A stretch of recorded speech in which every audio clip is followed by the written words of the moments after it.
one thing that I've seen in women's sport, and I see it especially in women's football in Europe, is that they're following exactly the same playbook that the men's game followed. Absolutely. It took the Premier League 25 years or 30 years to build the audience they have today. Yeah.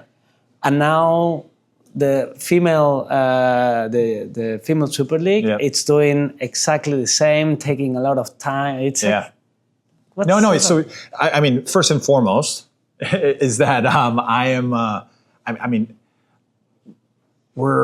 my wife and I are expecting a daughter in September 16th. Oh, nice. And so super excited about being a girl dad.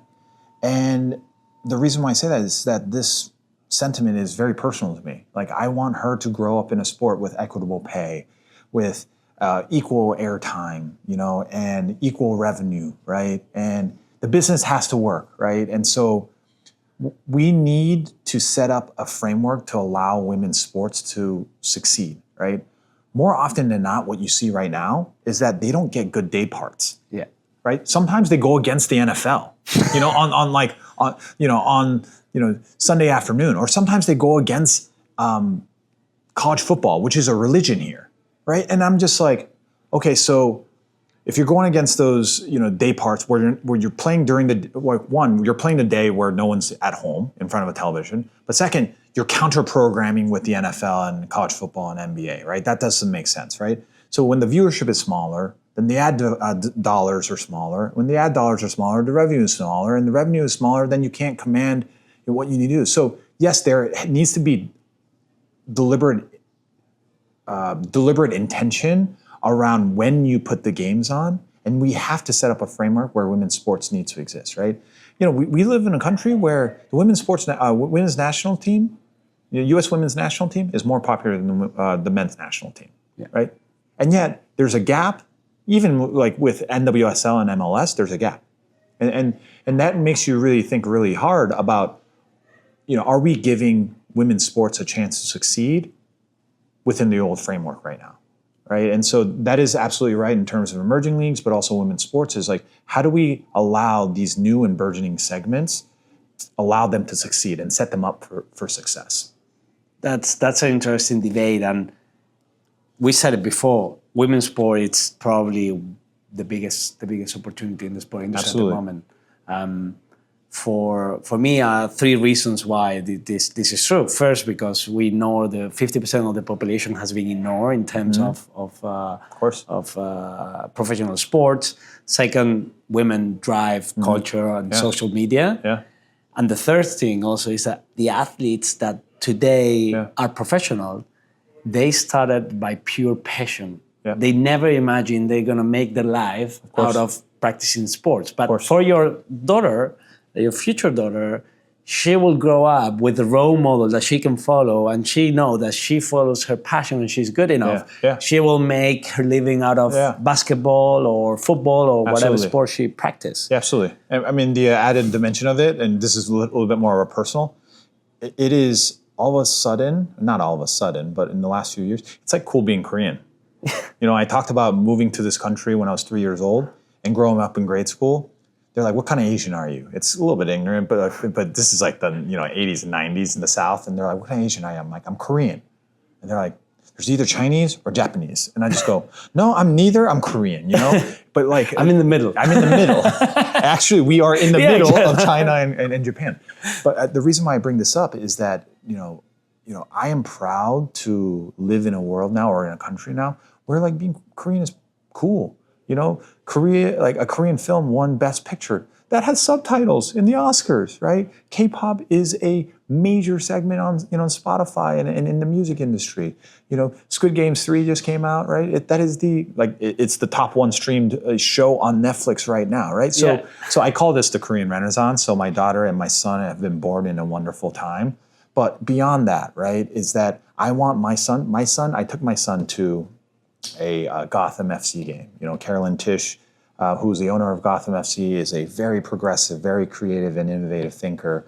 And she invited my family and I to come to an NWSL game, right? And the experience was amazing. It's very family friendly. And to my son, it was not like, is this male or female or men's soccer or female soccer? He was like, this is amazing athletic feat on a field. Yeah. Like, and that's how pure children are, born with, right?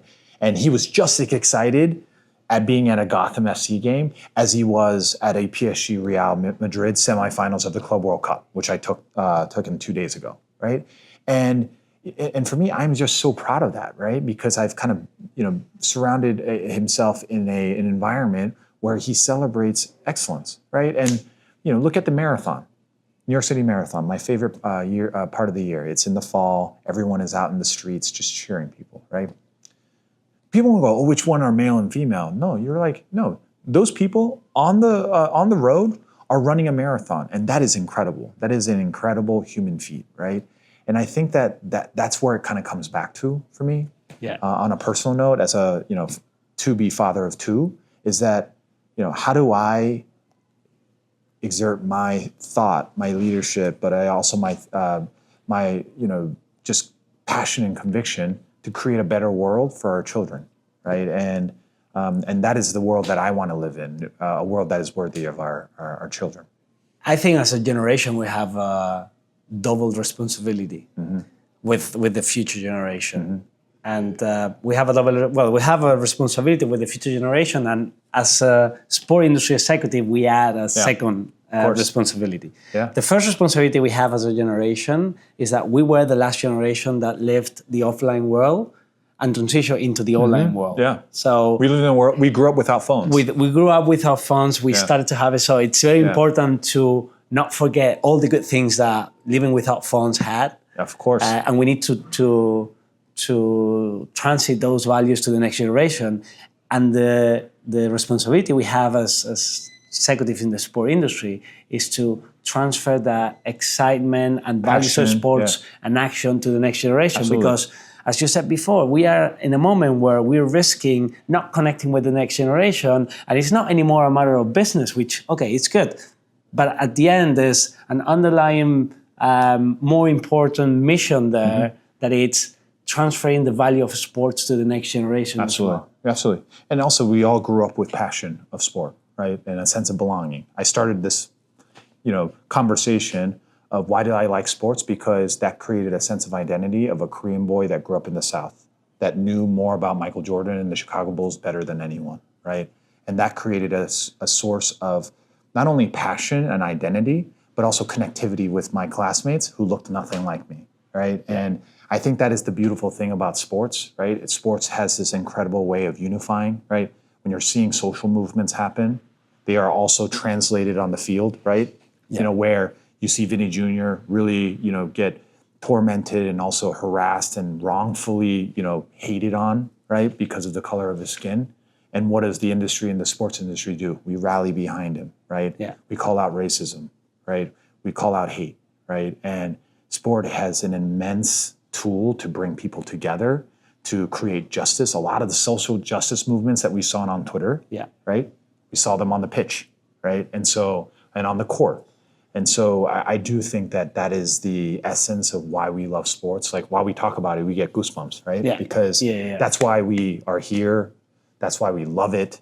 That's why we are so incredibly blessed to be working in an industry that we love. And we happen to have a passion or we happen to have a work that happens to be also our passion, right? That has impact as well. So this conversation has been so inspiring. I think we're going to close with that message of, we work in an industry that it's our work, but also drive passion and bring people together like anything else. Absolutely.